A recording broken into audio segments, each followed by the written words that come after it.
This is William Brent Bell, director of The Boy, and you're listening to Don't Go Out There podcast.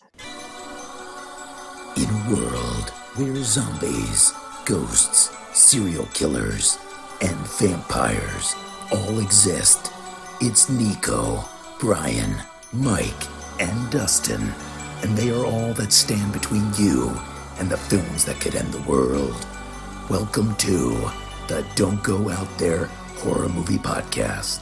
Welcome back, everybody, to the Don't Go Out There Horror Movie Podcast. Just want to thank all of our fans and listeners. Really appreciate the support. You guys are awesome. Before we get into tonight's film review, just want to give a quick shout out to our website, don'tgoouthere.com. Everything about our podcast is on the website. All of our episodes and interviews, if you want to check those out. We've done some incredible interviews in the past. Go check them out there in a specific tab by themselves so you don't have to scroll through hundreds of episodes on Apple or Spotify, etc. We also have our store if you want to grab a shirt, a mouse pad, a hat, all that good stuff. We'd love to see your pictures, rep your favorite podcast. And Shan's Etsy page is also attached if you want to grab a tumbler. All of our social media links are on there as well. Facebook, Twitter, Instagram, YouTube, TikTok. Like us, subscribe us, follow us, all that good stuff. And the last thing I want to shout out on our website is our Patreon. We call it Blood Donors. We have the traditional monthly reoccurring kind. If you want to support us, help us pay the bills, as we say. Or if there's a movie you want us to review, that option is available as well. Just check out our website, don'tgoouthere.com. Also, if you haven't noticed, we've recently joined the Believe Network. So there's some ads on our program now. But if you want ad-free content, go check us out on Blood Donors. The ad-free episodes will be available there. We appreciate your support. We hope you enjoy the episode. All right, guys, jumping to the film review. This week we'll be taking on, first of all, we appreciate all of our fans who voted for the past 4 film reviews. We appreciate all of our fan votes and the response. Always appreciate all the fans. But this week we'll be taking on legendary blood donor Dana Tucker's choice, and she chose 2016's The Boy. I'll go first. I saw this movie in the theaters back in 2016 when it came out. We interviewed the director, William Brent Bell. We had a chit-chat with him about this movie. I think the movie's fine. I think it's a good little popcorn horror flick. I don't think it's anything too special. I don't think it's terrible, especially considering some movies I've watched recently. I think this movie is damn near a masterpiece compared to some things I've watched recently. I think the movie's pretty okay. It's something I can just turn on and watch, not really think too much, put on the background. I know one of our, commenters online said the same thing as well. Lauren Cohan, shout out Maggie Green, didn't know who that was until recently. Shout out to The Walking Dead Season 2. Only season worth watching, to be honest with you. You can just stop after that. You ain't even seen them all. Hey, Rick crashed out on the phone too much, and I had to get out of there. But I think this movie's fine. And we live tweeted a while back if you want to check those out. Brian, go ahead. What'd you think about The Boy? You just shit on 10 seasons when you've seen 4 episodes of season 3. No, I saw 11 episodes. I got all the way to the governor and Rick meeting up. Yeah, you ain't even seen the most shocking stuff that happens. I'm good. Anyway. All right. You didn't even see the best part of the show, which is Andrea finally dying. Spoiler alert, I guess. To Nico, it was Lori, I believe. Yeah. Anyway. Season 3, episode 4. As far as The Boy goes, I feel like I'd seen this before, or at least some of it, but I cannot remember. But it was one of those movies where it felt familiar, but you aren't sure, you know what I mean? But either way, it may as well have been my first time watching it this time, and I liked it. I mean, yeah, it's a little bit of a slow burn, most of the movie, but it does kick into gear, and when it does, I really enjoyed it. Now, also, I said during our Walking Dead Season 2 review, like Nico just mentioned, I'm a huge Lauren Cohan fan. She is moved to the top of my list, unseating Ali Larter, if anyone's keeping tabs there. But so honestly, just having her as the lead affected my score immensely. So take everything I say with a grain of salt here on this one, I will admit. And for the record, I did purchase a Lauren Cohan signed Walking Dead figure while I was watching this. But yeah, anyway, I think William Brent Bell, did a good job. Runtime's excellent. And, I don't know if we've ever said this before, but William Brent Bell, listen to our interview with him, don'tgoouthere.com. Yeah, so dumb old me, as usual, thought we had already done this movie. I'm going to be honest. But then I remembered, we live tweeted it, like Nico said, so we technically had reviewed it in a different way. But I do appreciate I appreciate Dana picking it because I got to be honest, I may like it more than the rest of you. I think I really thought they stick the landing on the end of this movie.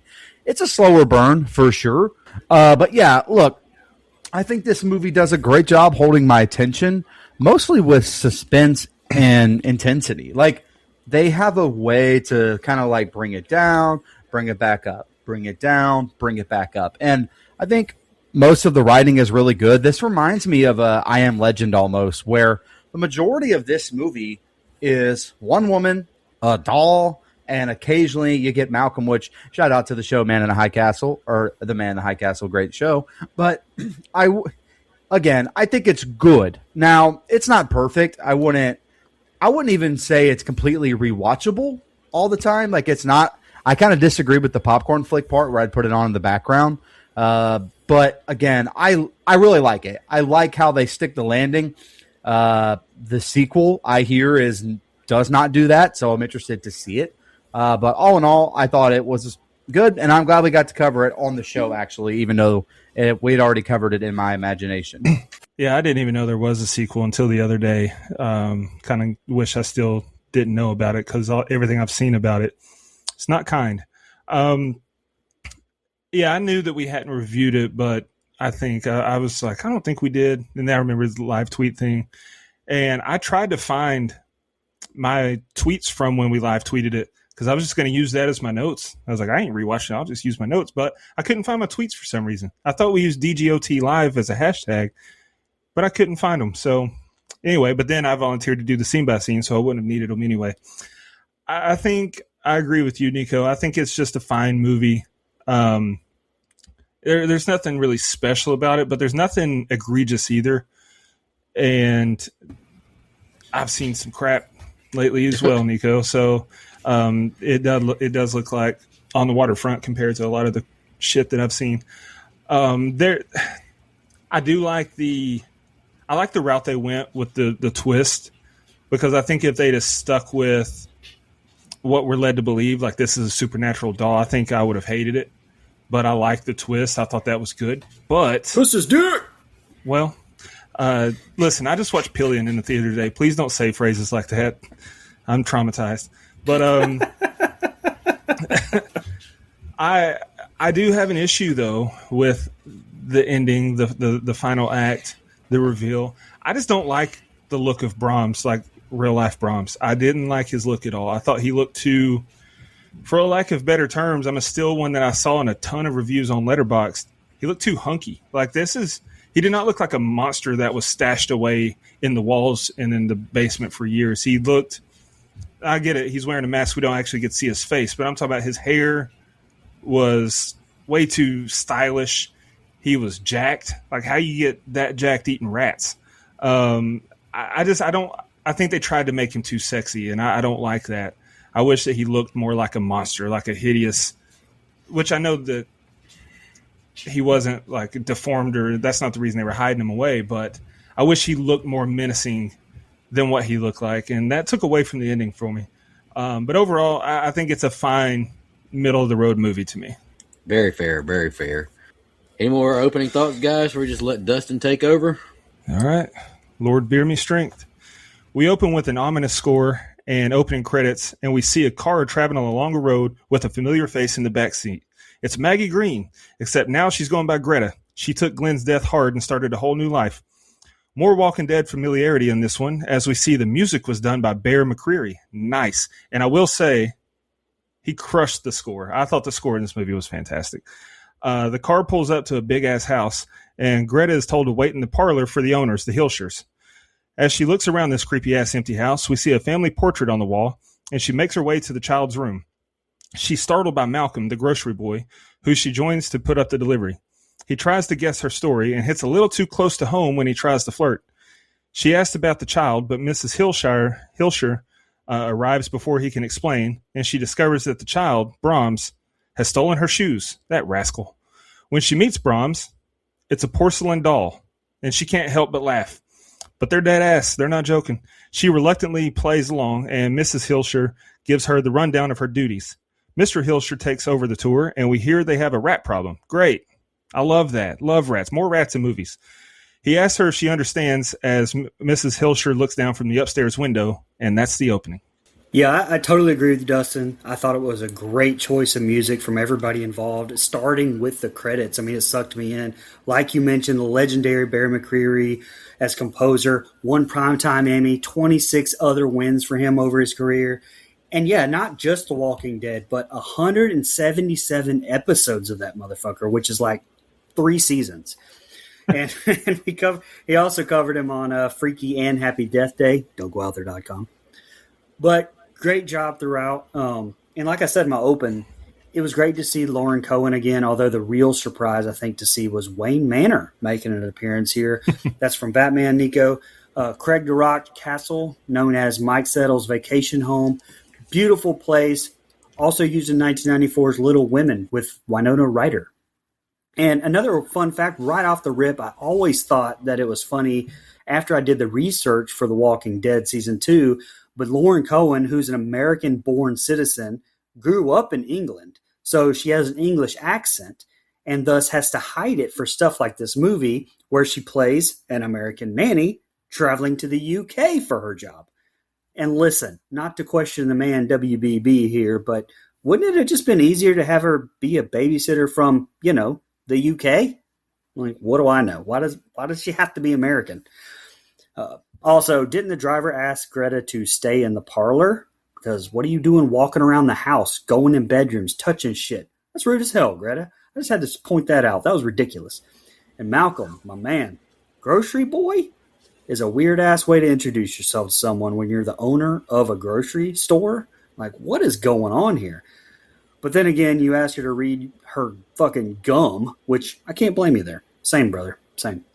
The rest of this set of scene is just kind of setting up everything. I mean, the movie definitely has me asking questions. My initial assumption is the doll being evil, which is, of course, wrong. But I think the writer, Stacey Manier, does a good job of making you, curious at least to continue.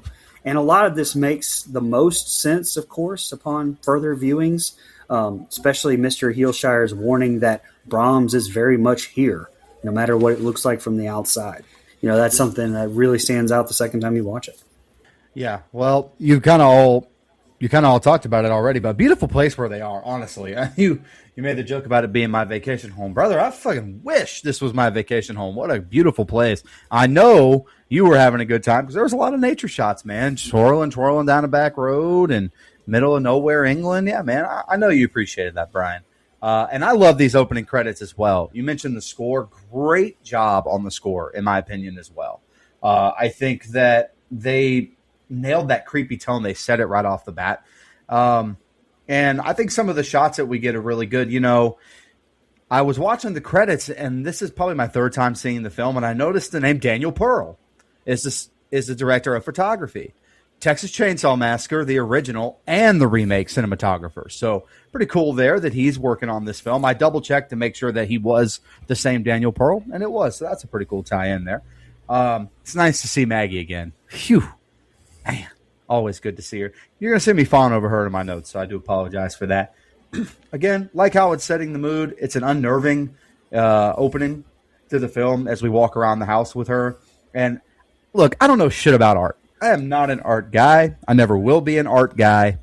That painting looks like ass. The painting of the family, that looked like someone did a bad job, dude. Like, that's not something I would buy or put up in my house. That looks like something we put in the shed because somebody gave it to us for some Christmas gift. Anyway, Rupert Evans, I already kind of talked about it, is Malcolm, also in Man in the High Castle, which is a great show. Highly recommend checking that out. It's on Netflix now, so that's good. And look, he takes the piece of gum, and I'm just going to be honest with you guys because we're all hanging out as boys right here. I'd probably hold on to that piece of gum for a while. That's all I'm going to say. No further comments necessary there. She opens up with "Nice to meet you," and she just talks about her fucking shoes and her dogs being out, man. Nice to meet you too, bitch. This old woman obviously going through a very big grieving stage, but tough, man, tough. I love the reveal of what Brahms is, honestly. The way the dad is really playing it straight, like, yeah, this is real. You can see that look of almost grief or worriness in his face, and I think they portray it really well. Really great job. I understand being creeped out, but I'm going to harp on this throughout the entire movie. This is an easy ass gig. She's going to be paid a lot of money to stay in a fancy ass house in another country to take care of a fucking doll. Just follow the rules. The whole movie could have been avoided if you just followed the fucking rules. I'm just saying. If you just literally went 1 through 10, you could have stayed there, collected the check, had sex with Malcolm, and hopped on a plane and left. That's all I'm saying. That's all I'm saying. You didn't have to get involved in any of this stuff. I know there's probably some untruth to that, but I'm still going to stand by it. Yes. Still going to stand by it. Because, man, follow the rules 1 through 10. It's at least an easier time and you don't lose your mind. I think it's an easy gig. I feel bad for the dad here because he seems slightly normal. He doesn't really know how to handle this situation, and we do find out what happens later. And last thing I had is the exact same thing that you had, Brian, which was what a telling line when you rewatch it about the Brom is most assuredly with us. Like, that is okay. That's a nice little Easter egg that you only catch the second time around. I mean, well, Mom mentioned that he had killed the babysitters before that, so I mean, I think if Brom sees her packing up to leave, he just comes out the wall and gets her at that point. Yeah. Even in this timeline. But yeah, like go ahead. I was going to say, yeah, he locked her in the attic like she was Anne Frank when she just tried to go on a date. So, sorry. All right. We, like y'all kind of mentioned, my first few notes are kind of just rehashing some stuff. We get a spooky opening with the close-ups of the figurines with the melancholic piano playing. I like the opening credits. It puts you in a kind of a very creepy mood. You know, saw this movie way before I knew of Lauren Cohan being in The Walking Dead, but seeing with fresh eyes, you know, it was cool to see old Maggie Green again. And like Brian and Dustin both mentioned, I wrote this down as well, speaking of The Walking Dead, shout out to Bear McCreary doing the music. I agree, Dustin. I think he did a great job with the score. Another shout out to give friend of the show, William Brent Bell, the director of the movie. You know, I always have love for Brent after he sent me and Brian an exclusive Orphan set hats that I got signed by him and Isabel. Like, that's one of my favorite pieces I have in my collection. So shout out to Brent for that. Malcolm, he's landed on thick with some bull jive, but gets lucky with a second guess on her running from a dark past. I mean, I feel like that was kind of a layup. Like, aren't we all running from something if you're moving all the way from America to across the pond to be a babysitter? Like, you're running from something. Like, this job can't be that good. I'd be spooked if my shoes were missing, and I'd be really spooked upon seeing what Brahms is. And side note, does real Brahms have a foot fetish? Because what's going on here? Greta must be hard up because who the hell would take this job? We got a creepy house, odd parents as people, and I'm watching a doll and got to treat it like it's a real person with rules? Hell no. And now I'm listening to this awful and terrifying opera music. This job is not it for me. After talking to Mr. Hillshire, I'm even more creeped out. This was somewhat of a slow start, but it's really setting the groundwork, and it's really creepy to start off. Nico, you said that the doll had some odd parents. Would you say that they were fairly odd parents? You're all weak. Giant snake birthday cake, large fries, chocolate shake. Fun fact: I've never seen a single minute of that show. I just know it exists. Yeah, no. I grew up on that show, man. My kids loved it. I'm older. I'm older than you, Nico, and I'm younger. No, I'm older than you, Nico, and I'm younger than you, Brian. I don't have kids that watched it. Yeah, that's what I meant to say. There you go. Anyway, come on, man. I figure you know how to get your story straight on the fly. You got me. You got me. You're not a woman. I don't know how to lie to you. Oh, true. That's right. All right, moving along. The Hillshires pray over Brahms, and they ask Greta to give them a moment alone with him. They emerge from the room and tell her that Brahms has chosen her to be his new nanny. Greta calls her friend to complain about how creepy it is, plus the lack of Wi-Fi, but she's reminded that she needs the money to start over. We also hear that Greta's ex has been calling nonstop with total disregard to the restraining order. The next day, Greta hears Mrs. Hillshire scolding Brahms before she tells him they have to go. The Hillshires are going on holiday. That's what they call vacations across the pond. And they leave her a schedule and tell her Malcolm can answer any questions she may have. Once they've gone, Greta puts a blanket over Brahms and makes herself a PB&J sandwich. She takes a nap, which would piss Shane off if he knew Maggie was taking a nap. And when she gets up, she sees that Brahms is no longer covered by the blanket. So she takes him. Sorry. This motherfucker has stolen everything, I was going to say. I just happened to see you throw your hands up like over the top of my phone. My bad. Okay. Once they've gone, Greta puts a blanket over Brahms, which makes her a PB&J sandwich. She takes a nap, which would piss Shane off if he knew Maggie was taking a nap. And when she gets up, she sees that Brahms is no longer covered by the blanket. So she takes him to his bedroom and tosses him in a chair. Later, Greta is awakened by the sounds of a child crying. And when she gets up to check it out, the family portrait grabs her by the throat, waking her from her dream. Wet fart. But now that she's awake for real, she still hears crying and goes to check on Brahms, where she sees a tear on his porcelain cheek. JK, it's rainwater dripping from the ceiling. After a mundane day, she tries to call Sandy but gets no answer. The phone immediately rings back, but there's no one on the line, and she suspects it's Cole. The next day, Malcolm visits and gives her first week's pay. He fills her in on what happened to Brahms and invites her to town with him, and she hesitantly agrees. Watch me pretend you didn't even say it. I do like the character development, giving Greta the backstory with Cole and getting all of it out here in the dialogue with Sandy on the phone. Short, simple, but it gives you a lot, I think, in that short period of time. And at first I thought, well, if you're the Heelshires and your intention is to kill yourselves, then why the luggage? But the more I thought about it, the more I thought, like, okay, that's to throw Brahm off if he's watching them. So I'll throw that in the positive category more than the nitpick I was originally going to. And, knowing everything, Jim Norton, I think, does a really good job portraying that anxiety given what's happening, that he knows he's going to go kill himself. Another Walking Dead alum, by the way, played David Duzniak in season 6 and was in American History X and Star Trek The Next Generation as well. Got to point her out taking a nap, because who wouldn't be okay with that nap? Shane Walsh. And if you don't know, go look up John Barenthal's video clip talking about naps. So another Walking Dead reference there. That clip's amazing. But on a good note, great shot of the doll rocking in the chair at 2326 by WBB and cinematographer Daniel Pearl. You mentioned Daniel Pearl, Mike, but cinematographer also for the best Jason movie out there, the 2009 remake.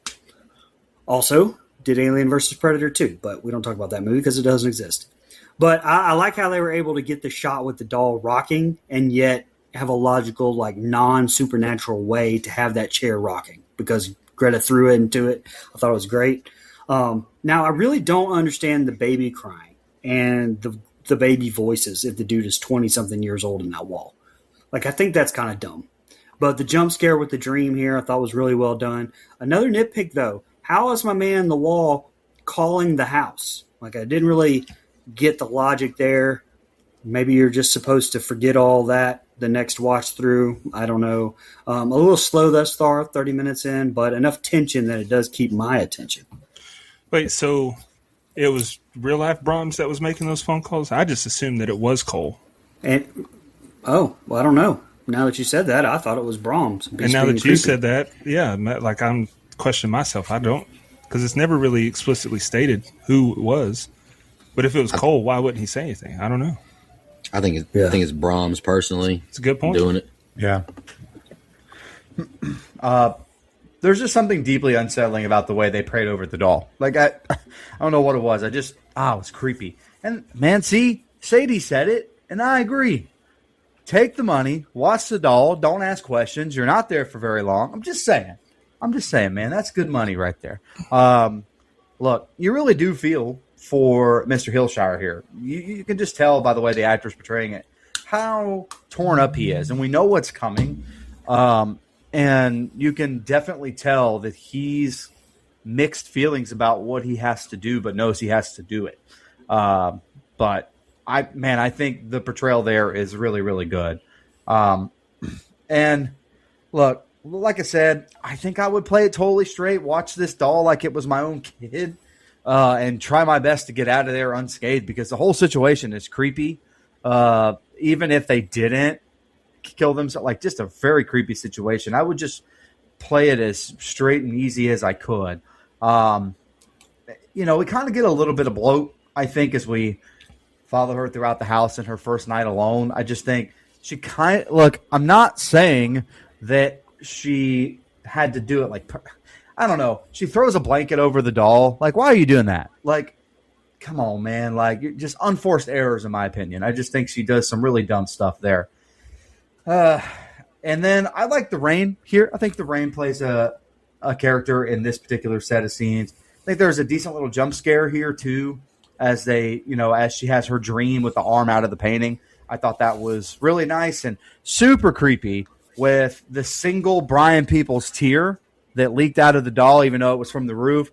Man, that enough would make me want to leave, because quite frankly, if the doll was real and crying, creepy. Or the other thing is somebody put that doll right fucking there to catch that tear. I don't care what. So like the whole thing is unnerving to me. I would nope the fuck out of there. Last thing, I don't mind the random phone calls, but like you guys have already mentioned, I don't, I assumed it was Bronze, but I guess we never really know who it is. And I don't mind the introduction of her backstory. I just wish we got, there's a reveal later that I wish we got somewhat earlier somehow. But all in all, I thought it was a set of scenes that was able to keep me interested enough. Yeah, I'm weirded out seeing these parents praying over a doll now. Like, if I'm watching this, I'm like, alrighty then. Well, we find out what Greta's dark past. She's running from now ex-Cole. You know it's bad when you got a whole ass restraining order on this guy. Like, what is going on? What would go through your mind seeing a list of rules for babysitting a doll? Like, this would be so bizarre to me and have my mind racing. Like, why do I got to do all this shit? Shot of Brahms rocking in the chair in the dim light, I thought was spooky as hell. Like, I thought that was a great shot. Good job, William. So if I'm Greta and I wake up in a house I'm allegedly alone in and I'm hearing all these noises I'm hearing, I am, in capital letters, skedaddling. I appreciate Malcolm still shooting his shot. Like, I always respect that. And the last thing I got, I really didn't have that much on this set of scenes, Dustin. Not a bad set of scenes still setting the groundwork of a very, weird work environment for Greta. I'm still invested. And I say this at the end, like, for this movie to be an hour and a half, not a lot happens in like the first hour, but it's not boring either. Yeah. I will say this, to be devil's advocate, I push back when Mike said just do the job, get the check and go. But that's just because I know what the darker plot was in the script. But to your point, Nico, I would follow the rules. I would just do what I'm supposed to do because, hear me out, walk with me here. Stay with me now. These people clearly have money. They have Wi-Fi, or Wi-Fi exists. I don't know what year this is supposed to be, but it's modern. I'm assuming that they have cameras, and if they want me to take care of this doll, it might be a test. They may not pay me if I don't do what's on that list, so I'm going to do it. Just me. Anyway. I'm with you. I'm just saying, I'm kind of creeped out with all these rules I got, and I'm hearing noises. Nobody's supposed to be here. Yeah, now the child crying, hearing that, I'm with you there. I would skedaddle as well. I'm white, but I ain't that white to stick around. All right, moving along. Greta talks to Sandy as she decides what to wear, and she sees Brahms looking at her from the bed, so she closes the door. She hops in the shower, and we see her dress and necklace get snatched. When she gets out, she notices her hair has been cut in one place and discovers her missing items. In her room, she discovers all of her clothes are now missing, and now the attic door is open. Once she's up in the attic, see again, I'm white, but I'm not that white. I'm not going up there. The door slams shut, and she sees Malcolm arrive outside. He can't hear her calling to him and thinks he's been stood up and drives off. As she walks through the dark attic, she gets startled and falls, knocking herself out until morning. When she wakes up, we see that what scared her was just a jacket hanging up. Women. As she's looking through a photo album, the attic door opens, and she goes downstairs to find all of her clothes back in her room. Malcolm comes by, and we see the attic door slam shut on its own, explaining how she got trapped up there. He says the house is clear and offers to stick around for a bit. They play some pool, and she asks about Brahms. He tells her about a time he came by to make a delivery, and drunken Mr. Hilscher told him the real Brahms was odd. As he's telling her this, we cut to Brahms' room, where he's listening, and Greta tells Malcolm she'll be fine there on her own. Really standout shots and cuts at the start of this set of scenes with Greta on her second call with Sandy, and the shot showing the doll through the mirror, but then it swipes with that sound effect over to him on the bed and then back to her eyes on the phone. Great job there, I thought, by WBB there. Now, with the shower scene here and after, the real evil in this movie is the towel that is obviously glued to her. Sorry, that sounded perverted. But damn, that thing didn't even move. Professional podcasting service. anyway, it's kind of answers a lot of questions knowing this little fact here, especially the "he chose you" line earlier in that earlier version of the script, which we touched on a little bit back when it was titled "In a Dark Place" or "The Inhabitant." It would have been rated R. The main reason for why Brahms' parents hired Greta in the first place was because he wanted to have a girl or a wife, and it was also hinted to in the script that he's planning to eventually capture and rape her. For example, in the original version here, when she gets out of the shower and realizes that all of her clothes are missing, it was written for her to spend several minutes walking through the house completely naked while Brahms watches her until she finally covers herself with a blanket, and then she then goes up the attic, only to end up being locked inside by accident. But she obviously saves herself from Brahms, who was just about to attack and rape her. So that definitely would have played out much differently, but definitely R-rated. But just having that intention of rape be in the movie would have instantly made it much darker, I think. But the POV shots from the lower perspective that we do see out in the bathroom as he's stealing the shit, it's good, but also it doesn't really make the most sense because he's not a kid. So like shooting it from that lower perspective, almost like we're seeing it, shouldn't be so like close to the ground. Then again, I guess he could just be like squatting down and, I don't know. Some good tension build up though in the set of scenes, and a nice use of cutting the soundtrack off instantly when the lights go on and throughout. But I'm ready for some action to pick up at this point. Yeah, if the story that Malcolm was telling us this in this scene here were totally true, again, beating a dead horse. Easy gig, follow the rules. Just saying. Anyway, I love that we just get a little shot of somebody looking out of the curtains. Really, really like that shot. Hey man, I'm gonna pull in a moment of honesty with you guys as my friends, my boys. If I were the doll, I'd be looking at her in that outfit on the phone too, bro. Now, not in the shower. That's creepy. Unless it's your significant other, that's completely uncalled for. Would not do that. But in that outfit with the shorts, I mean, hey man, what can you do? I actually really, and not because she's in a towel, I promise, really like this scene where she's in the towel though, because it kind of combines the tropiness of a slasher movie, in my opinion, the way it's following her around, the way they move the camera, with some of the more like supernatural ghost haunting movies. And I think it combines the two, the way it's shot, the way they use the lighting, I thought was really well done. And it was a really good scene. And then she gets stuck up there like Clark Griswold, man, which, by the way, I know he ended up getting sad and trying to get out of the attic, but Clark had a much better day in the attic watching home movies than they would have had at the mall in the 80s. That's for fucking sure. I could tell you that. That's not – I'd rather be up there watching old home movies, man. Shout out to Clark Griswold. Not Chevy Chase, though. He seems like a real prick. I'd rather go to Walmart and have Cousin Eddie load my buggy with 90 bags of dog food. What the hell was that about? Bro, just like load. God dang. I know they have a beast, but that's a lot of dog food that you just expect me to pay for. That's crazy.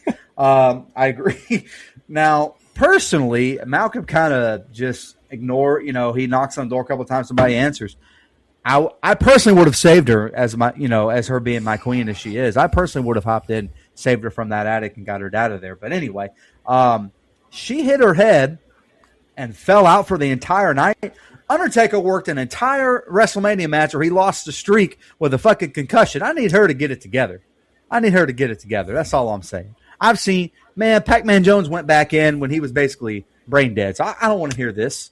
You're bringing up two male athletes compared to a woman. This is like comparing filet mignon to beef jerky. Like, what the hell is the comparison here?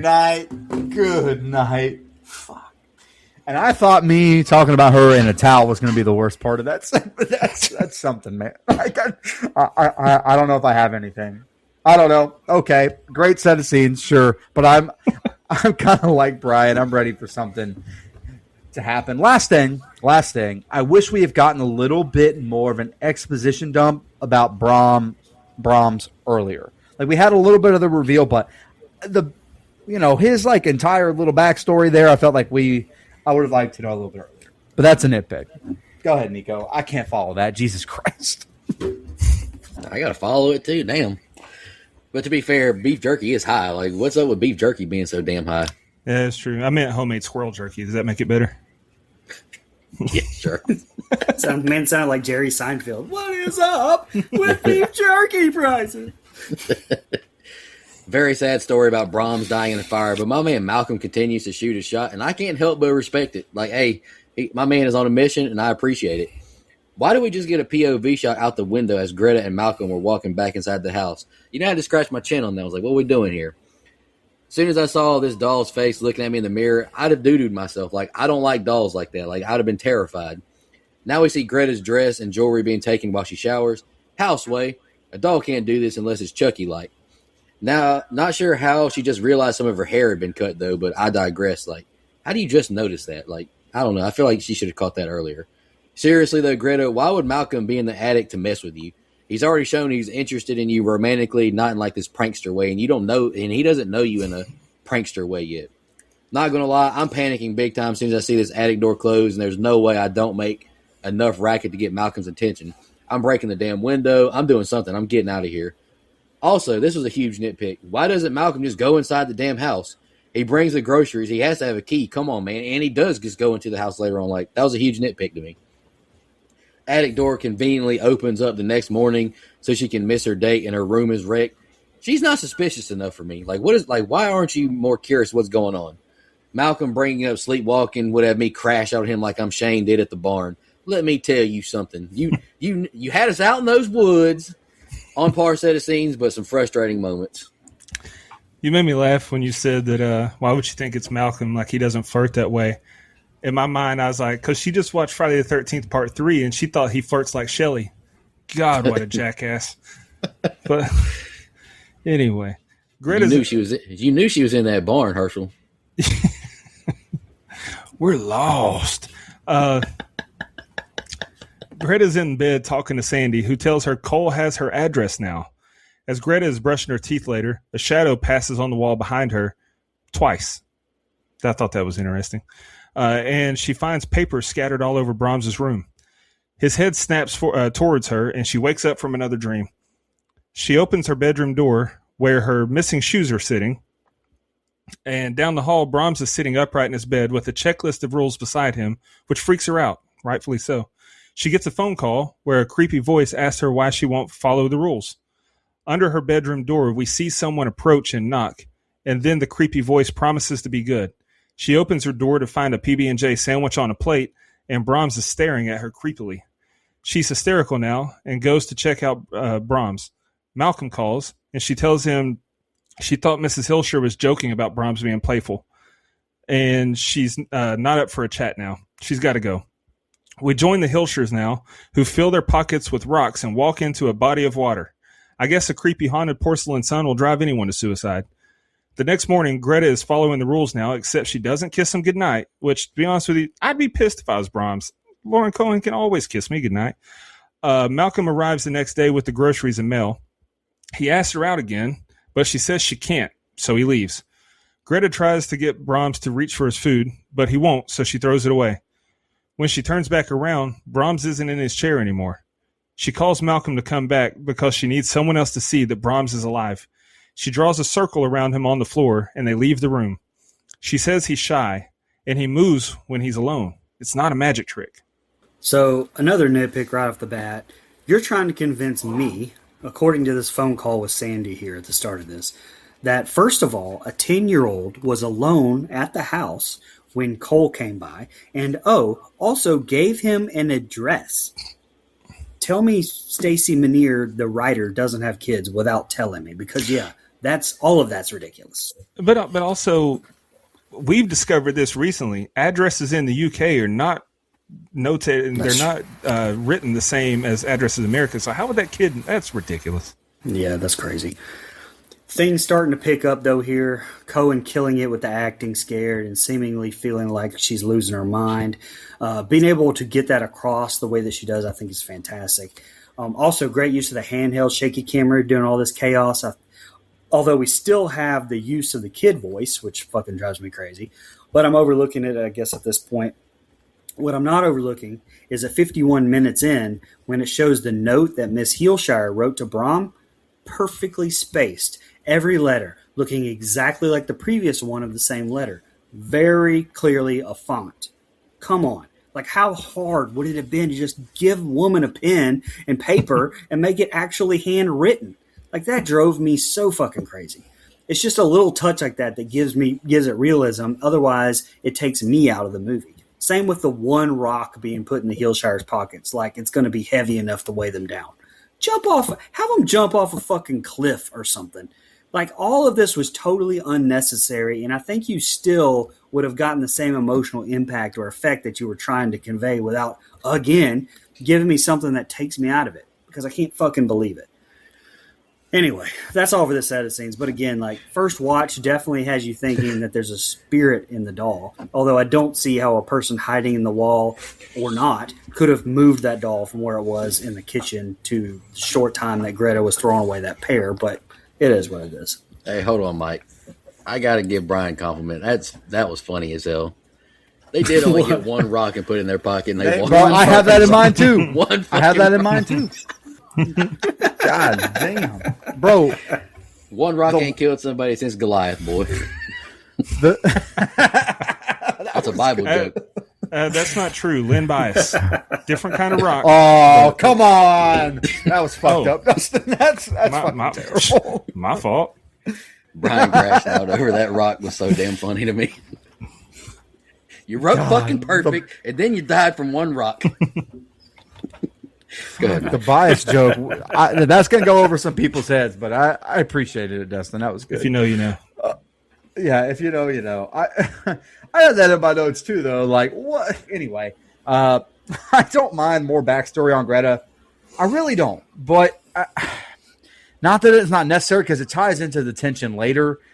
But I feel like what's going on in the house is significantly more interesting. I don't know if we need this whole story that we're about to get. And she's waking up too, by the way. Just follow the fucking schedule, sister. Just follow the fucking schedule. If you follow it, you can maybe get out alive. Like, sometimes you got to do stuff you don't want to do. You got to crawl through a river of shit to come out clean on the other side, okay? It happens. I mean, even this kid's voice on the phone said it. Follow the rules. That's all I'm saying. I would say maybe the PB&J was a little bit of a peace offering. I just would have ate the sandwich. Speaking of, I love me a good PB&J. Double layer PB&J, about a quarter-inch stick, as Jeff Daniels would say, of peanut butter. Good shit. I know we've all seen that clip. But anyway, man, this is a sad moment.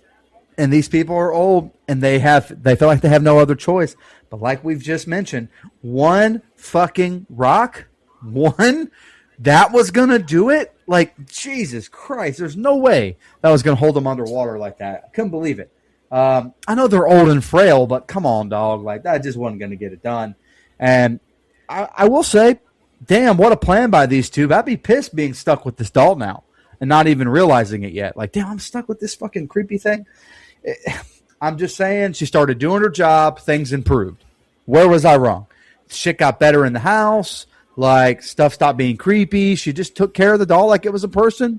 I don't know. I'm just saying maybe it would have been a good idea from the beginning. Now, what I don't like was that apparently she offered our boy Malcolm a night out on the town and then took that shit back, just like a woman to do that kind of shit.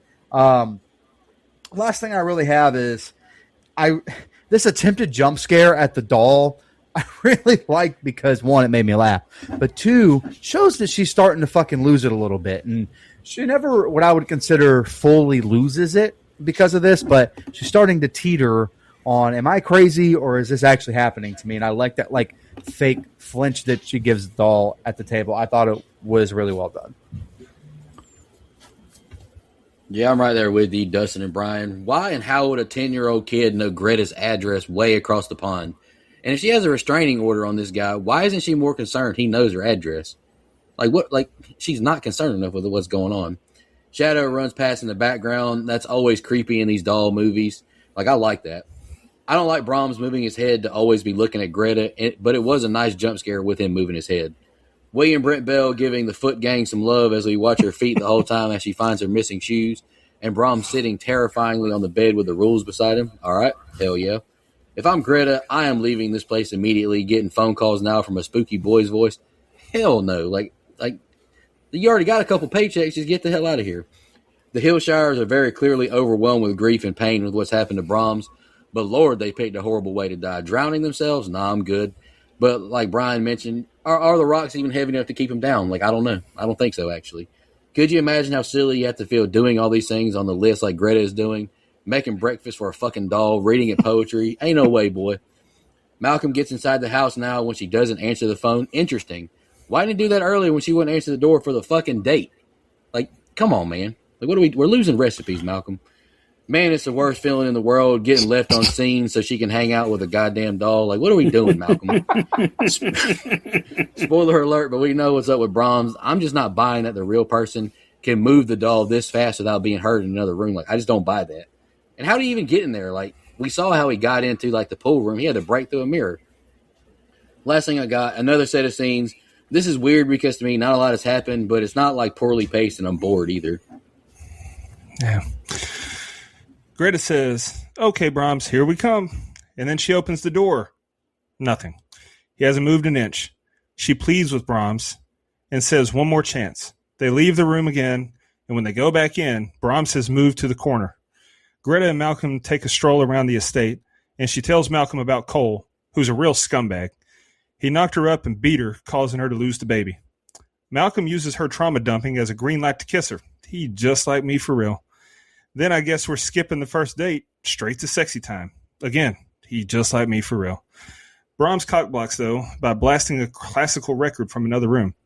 Malcolm tries to convince Greta to stay in town tonight, but she tells him it's just a child's tantrum. He tells her about a little girl that used to come play with Brahms. The girl never made it home one day, and when the cops arrived to question the Hilshers, the house was up in flames. The Hilshers made it out, but Brahms didn't. He says it's not safe in the house, but she's not leaving. She tucks Brahms into bed and asks him for assurance that he won't hurt her. All I can say is he better not. A ball-peen hammer with his name on it awaits if he does. The next day, after Greta emptied the rat trap, she goes inside where Cole is waiting. He's thrown off by the fact Brahms is a doll, but says that makes things easier. Over dinner, he tells Greta about his work and says he understands why she left. He gives her a plane ticket and says he's taking her back home. Malcolm arrives, and it's hella awkward. Greta tells Malcolm she has a plan, and Malcolm leaves. Greta gives Cole some blankets, and he tries to pressure her into saying she forgives him. He says he's not letting her leave him, and tells her to be packed and ready by morning. And the next set of scenes is the ending. Yeah, just a heads up, Mike. I don't really have much on this. Just a pretty emotional scene from Greta and the story of the losing the baby. I think Cohen does another fantastic job of portraying that emotion. And shit kind of starts popping off here as we get into the third act. Not quite until we get to the next set of scenes here for us, though. But and holy shit, there was a shot here as a transition where we fade from the picture of Emily and Brom into the doll. I thought it was absolutely beautiful, beautiful transition, beautiful shot there. And having Cole show up, I think, raises the tension here exponentially. And I think Ben Roberson does a great job of playing an asshole in this role. And I think I may be the only one on the show that's seen Vikings, but if any of our listeners have seen it, he played Koff in season 3. But not a whole lot, like I said, in this set of scenes to take notes on, but it sets up for a big finale. I like this back and forth that we get where she's trying to convince him that Brahms is alive. I thought it was somewhat funny. Honestly, I don't know if that was intentional, but I thought it was. I also thought it was funny that the first time Brahms was just fucking sitting there like a G. He wasn't moving. He wasn't budging. Wasn't listening to what you had to say. Once it did happen, though, I hit the Dave Chappelle, Malcolm, run, bitch, run for your life, get some help. Don't stay around this house. You got to get out of there because I don't think Brahms would go after him personally. But anyway, I go back and forth. I do like that we get a little bit of a story of her losing a child, knowing what that's like and why there's connective tissue there. Just wish we had gotten it earlier in the film, I think. I think at this point I'm ready to find out the reveal. What is Brahms? What is happening in the house? Just wish it had come a little bit earlier, but I don't mind it having the connective tissue because now it makes sense why she ended up here because she didn't think anything is, quote, luck. So I did like that. And look, after discovering that Brahms was alive, and Dustin mentioned no first date, right to the sexy time. After discovering the Brahms situation, probably would have picked a different place to fuck. There's a lot of other places they could have fucked that didn't involve Brahms being in this house alive, man. That I'm just saying. Now, then again, I feel like someone if they're paying attention, the fact that I was all okay with the parents fucking in the kitchen in the orphan, which I don't have a problem with. That's not my fault. You came downstairs, stay your ass upstairs. Anyway, but at the moment at this moment in the movie, I'm kind of ready for whatever is coming next. Like what the reveal is, what's going on with Brahms, why is this here? But then they kind of at that point, but they ramp up the tension with Cole arriving. And at first I'm like, I don't know, this feels like we're dragging it out. But then I really liked where they ended up going with it because it did add another element of suspense, add another element of tension. And almost for a minute, you almost didn't know if Brahms was going to end up being a villain in this whole thing, and it was just going to be Cole. Didn't know where they were going with it, and I like it. What I will say, Cole's a fucking loser, man. He's a deadbeat loser, and not even that good at pool, is all I'm saying.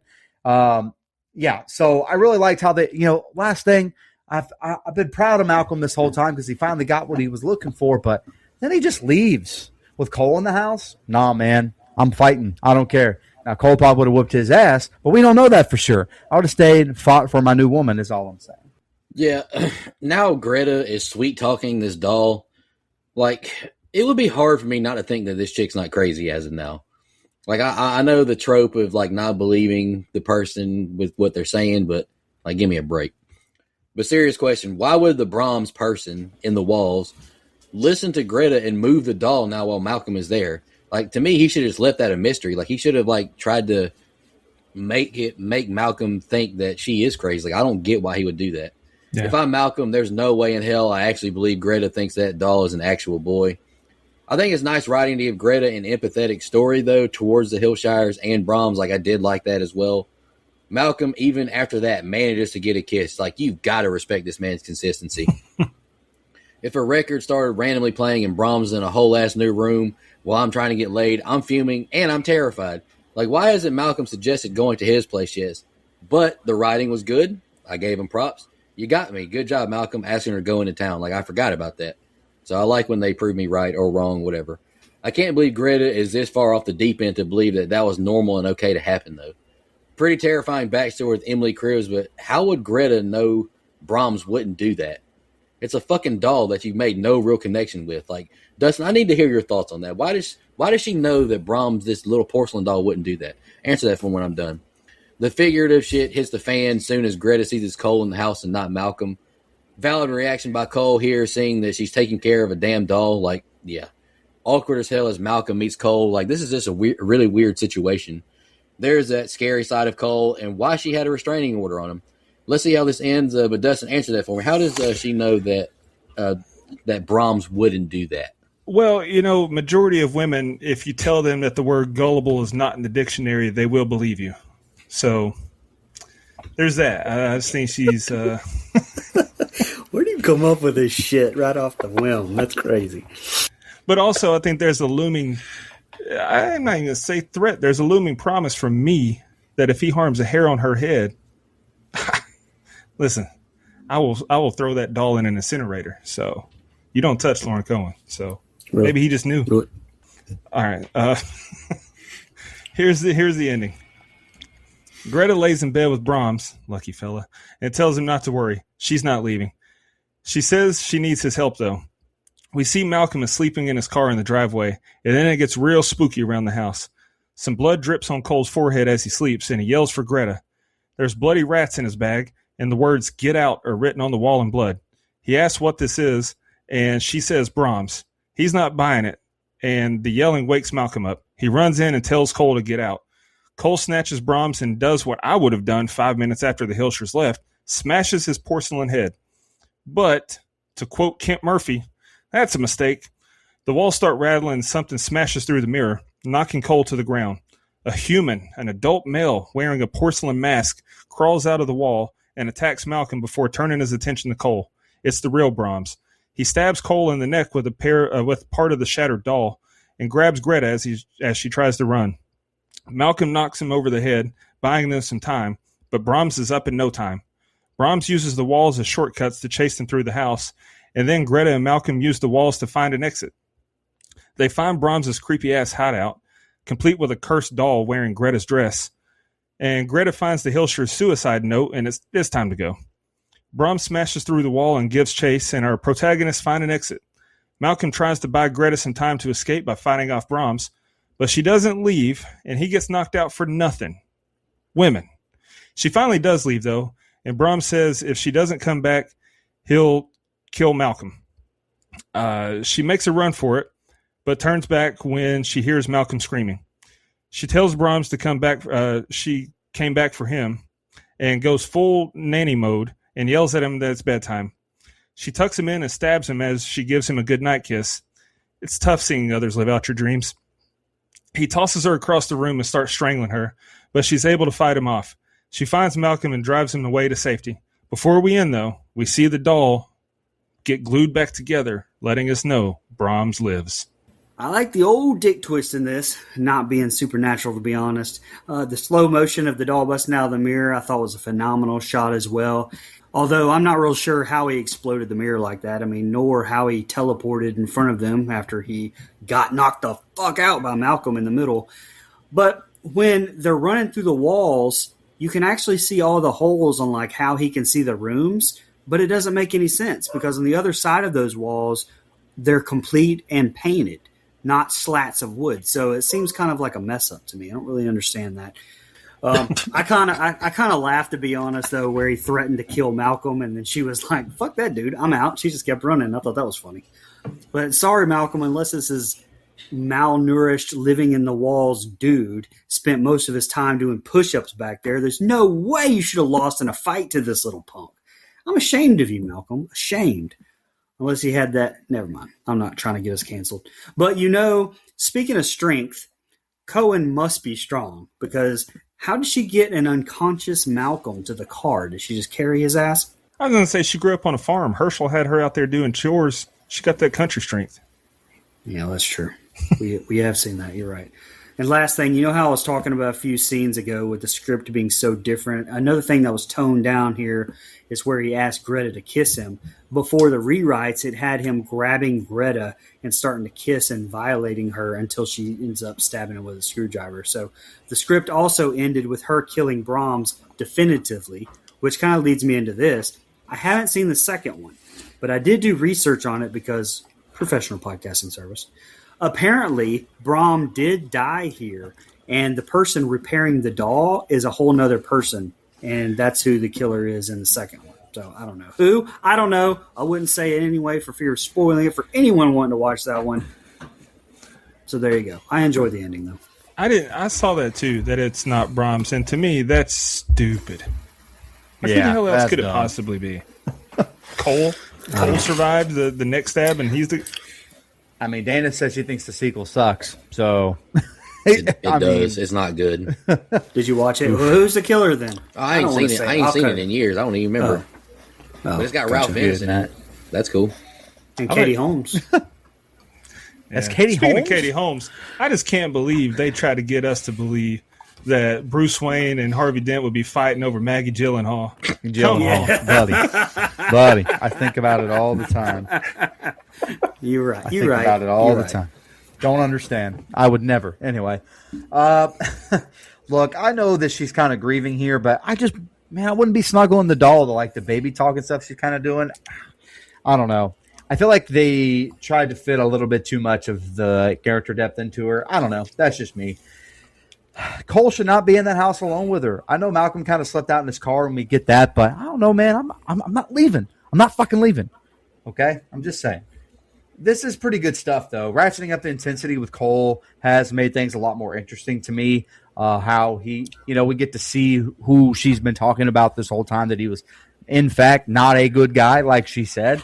The doll break scene was somehow emotional. They achieved that because for a minute, like I said, I thought we may get, or, the first time I watched it, we may get a situation where Brahms isn't this bad thing. It's a good thing. And, you just never know where it was going to go. But clearly that's not the case with what's about to happen here. But I do think they achieved what they were going for with the doll break scene. It was a great reveal with Brahms not being supernatural, not being haunted, not being possessed, anything like that. He's been living in the fucking walls the entire time. I really like that reveal. I think they stick the landing, and like Brian mentioned at the very top, a lot of stuff in this makes, or that may have been Nico too. I can't remember. Sorry, I'm dumb.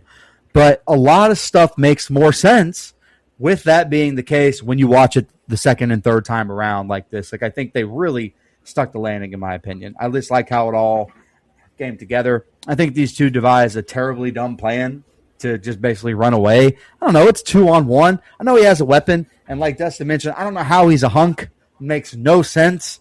Like, same way it makes no sense all of our like favorite slasher guys end up big and muscly, and they live in the sewers and all that other shit. That doesn't make any sense either. But this guy's been living in the walls, no weight. I mean, he may have been doing some calisthenics or something, but damn, man, I don't know how we ended up a hunk like this. It makes no fucking sense to me. And Man did have a whole ass refrigerator and stuff in that little room. I don't know if you noticed that. He could have been doing some like dips and shit. I don't know. Nah, he was back there eating Trembolone sandwiches. They were Nothing cooking but him food and steroids. leaving it out. Nothing but steroids. That's true. They were leaving him food. I mean, they gotta do. I don't know. Anyway, I agreed with Dustin's point that he made, though. I would have not made him this bulking, hunky guy. I would have made him a fucking loser, skinny, pale. You know, not that there's anything wrong with skinny, pale people, guys. Just throwing that out there. And his beard should be like really long. Like he was too gross. I have that problem a lot. Yeah. I have that problem a lot with like slasher people. I'm like, how is the beard not all the way out here? But anyway, her getting away from the house and then running back is the exact same thing as Rose getting back onto the Titanic as it was sinking, but trying to jump off of it while it was still totally fine. Just anyway, throwing that out there. This final thing goes on a little too long. Man, just trick this motherfucker.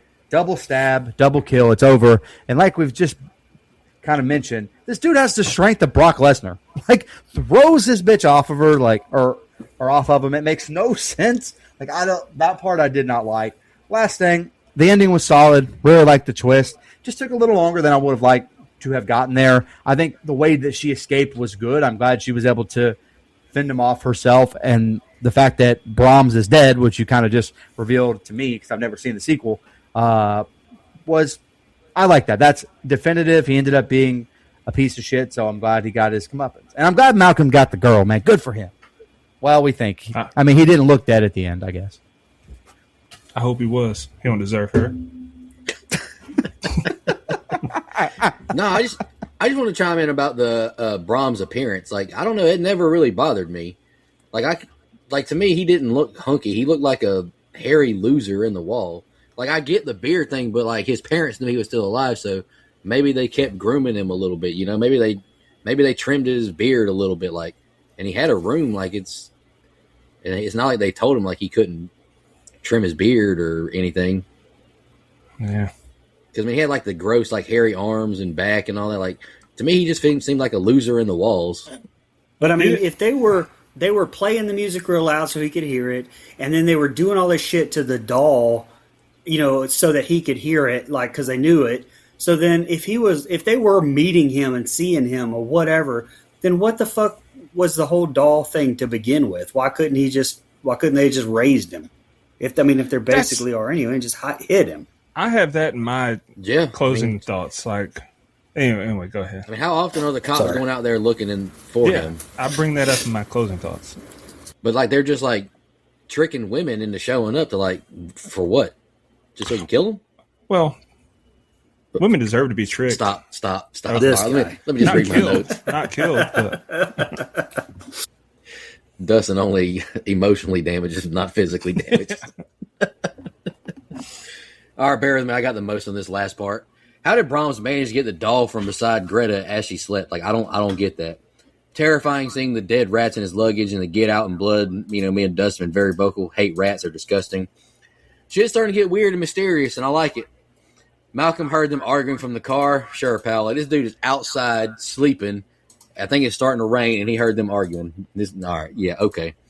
Brahms exited out the wall like he's Stone Cold Steve Austin. Hell yeah, brother. We should have heard the glass shatter noise. Why not? How exactly did Brahms burst through the window like that, though? Make it make sense. I guess he does have that Brock Lesnar strength. He wasn't that big. This guy Cole, big as hell, and gets manhandled by this creepy, skinny fella who lives in the walls. Come on, man.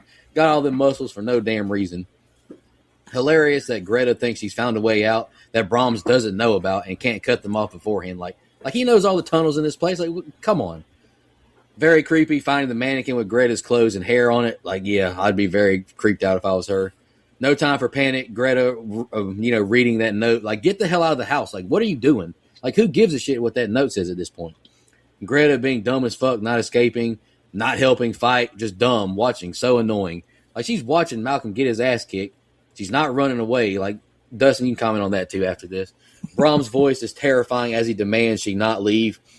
We kind of mentioned this a little bit, but there's an IMDb fun fact that says you can hear Billy the puppet from Saul's laugh after she escapes into the woods.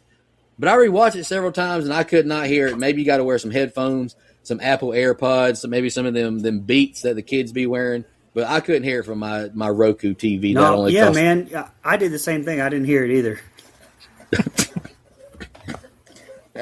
None of us could hear it. Hilarious that Brahms is falling for all his bull jive and listening to Greta and gets into bed like his ass is trained. Like, God, like, goodness, man. Like, come on. Does kissing Lauren Cohan while wearing a porcelain mask count? I don't know. I probably would count it. Yeah, I would. Good shit by Greta as she stabs him in the gut with that screwdriver, but my goodness, did he yeet her across the room? Like, how did Brahms get this damn strong, man? He must have been getting his protein in. I didn't see any Tybo tapes or a Bowflex in that secret room he's got. Good job again getting them two the hell out of Dodge. Does Malcolm have access to the Hillshire's funds? Because if so, they could be living high off the hog. That's all I'm saying. No chance in hell Brahms survives that ordeal without medical treatment. Even less of a chance he's able to restore that doll. That thing shattered. It didn't just break into a few big pieces, like that thing shattered. Like, I don't like that ending too much. The very, very end. Like, you can't put that doll back together. Well, I think it was probably the person that put that doll back together was the same person from The Housemaid that he was going to send that plate to. I got a plate guy. That's a plate guy. I fucking love gravy. But anywho, let's jump into our social media comments and questions. I got Instagram. I'll go real quick. Dana, the legendary blood donor who picked this movie, commented first, "Take it easy on me, guys, please," with a laughing emoji. And Niece_384 replied to her asking if she's seen The Boy too, and Dana confirmed that it was terrible. Niece_384 comment, "I enjoyed this film. It's one of those films I can just put on the background and not have to pay attention to." I can agree with that. Just kind of look up and see where you're at in the movie. I agree. And the last thing we got is from Death Curse Casey. "Decent movie, feels a bit neutered, very Blumhousey. But the idea of someone living in your walls is, however, very spooky." I agree with that. I just want to know who's building these houses. Like, I've hung drywall. There's not that much room. That's true. That's facts. That's facts. But we didn't have any on X or Blue Sky, so I'll just throw this out there. I just had the thought that, she made it away and then turned around to go back and get Malcolm. I know how vindictive women are. She only did that so she could throw it in his face and hold it over his head for years ago. Remember I had to save your ass because you almost let me get killed? I can hear it now. Malcolm would have been better off dying. Hey, did you have any thoughts on Malcolm telling her to run, but she didn't run, and she also didn't assist him while he's getting his ass beat? No, that's what I'm saying. Like, she didn't run because, first of all, ain't no man going to tell me what to do. I'm independent. I'll run when I want to. And then, once Malcolm gets whooped, she's like, oh, okay, maybe I can run now. What? If you're going to stay and watch me get my ass whooped, help. Hey, you remember what Charleston White said? Is like, if I get my ass whooped and I wake up and I see you holding them phones, I'm shooting the people holding the phones. They're going to do more damage. Dude, it also reminds me of, that Shits and Giggles podcast I seen you clips from, the two British guys. They were reading one where he's like, I found out my girl was cheating, so I showed up to whoop his ass. He beat the brakes off me, and now they're married and have 2 kids. Boy, I would kill myself.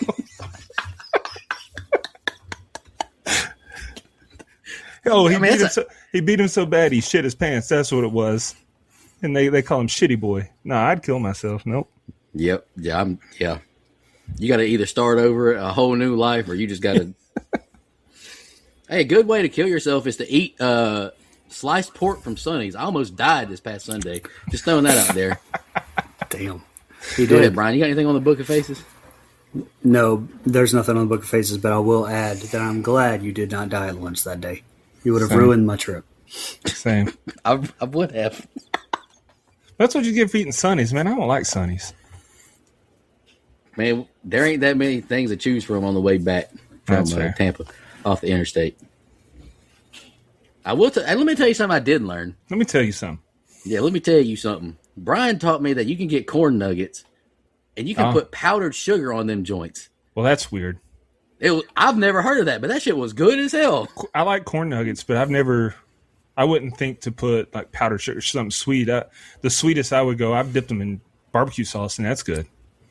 Yeah, you do both. It's so good. Hey, Diabetes. hey, hey. Y'all got any fun facts? I got one, but that's it. I was mean on I big did- back energy. I didn't steal your remaining fun fact. Go ahead. No, you did not this one. Like I mentioned in one of the scenes, the film was originally titled In a Dark Place, but I didn't tell you that it had Jane Levy in the lead role. Yep. I had that, and I was also going to add that we know Jane from Rocky, from Don't Breathe, and Mia from Evil Dead. So that's cool. The only other two that I've got, James Russell, who played Adult Brahms. He also voiced some of the O'Driscolls in the greatest video game ever made, Red Dead Redemption 2. I thought that was cool. That's on his IMDb. And the last one, Brian, it's so funny that you brought up 1994's adaptation of Little Women with Winona Ryder for a different reason. Because Matthew Yes. Walker, who played the taxi driver in this movie, he was in that movie and with Winona Ryder, who was also in the Darwin Awards with David Arquette. Oh, shit. Professional God podcast. damn. Yeah. Damn, what a tie-in. That's wild.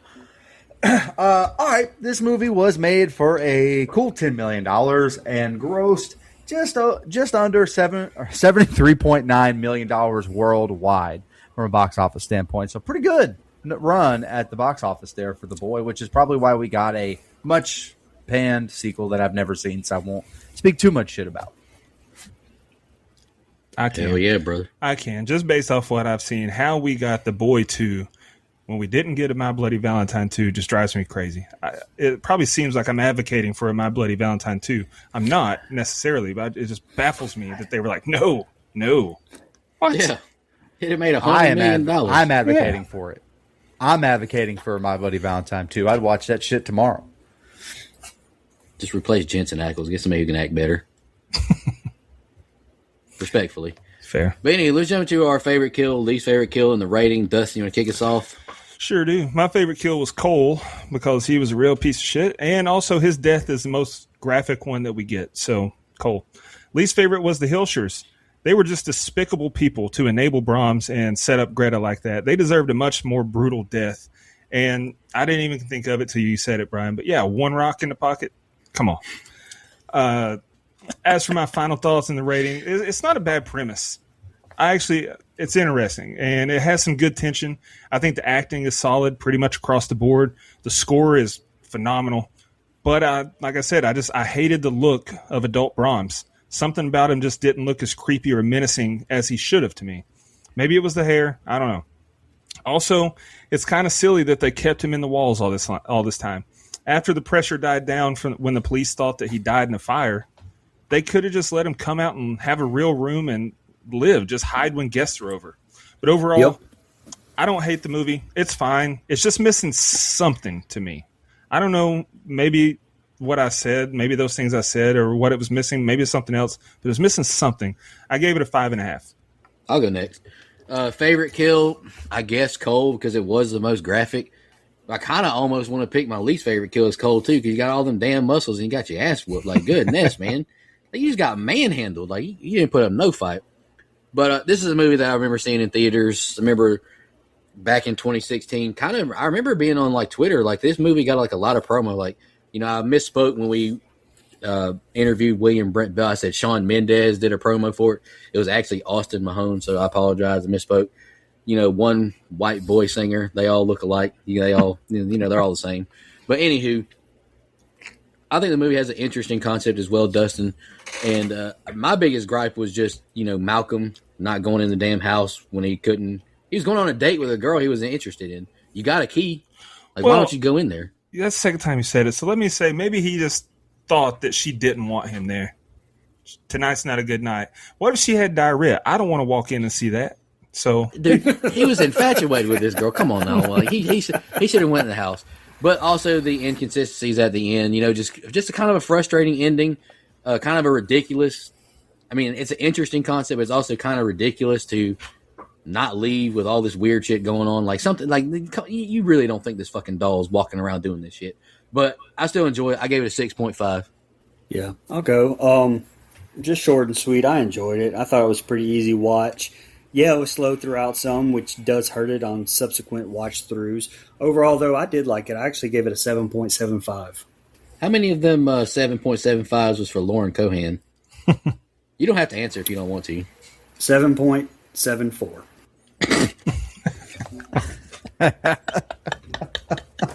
The movie got .001. I didn't have a favorite or least favorite kill. I'll just say, look, I enjoyed this movie quite a bit. I think the slow burn is worth it, in my opinion. I think it's a pretty original idea overall.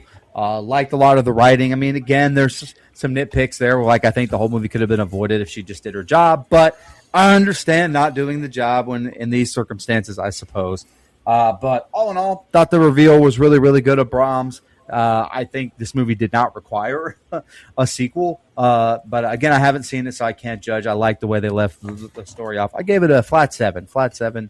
that gives us a composite score of 6.6875. IMDb's at a 6.0.